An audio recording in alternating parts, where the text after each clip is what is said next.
Has one of your promotions ended but you don't know how to turn it off? I'm Poch from Intentionally Creative, the industry's leading liquor store niche marketing agency. So it's very easy if you want to turn off these promotions. All you have to do is from here, let's say you're on the dashboard, you're going to want to go down to the promotions menu. From the promotions menu, just click on discounts.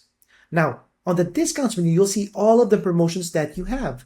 If you want to turn off one of these promotions or shut it off or make sure they don't get applied anymore, all you have to do is go to the very end of each entry and click on the toggle button. Once you toggle that off, that means that promotion is off and it's updated. So same with this. If you want to turn it back on, all you have to do is click on that toggle button again.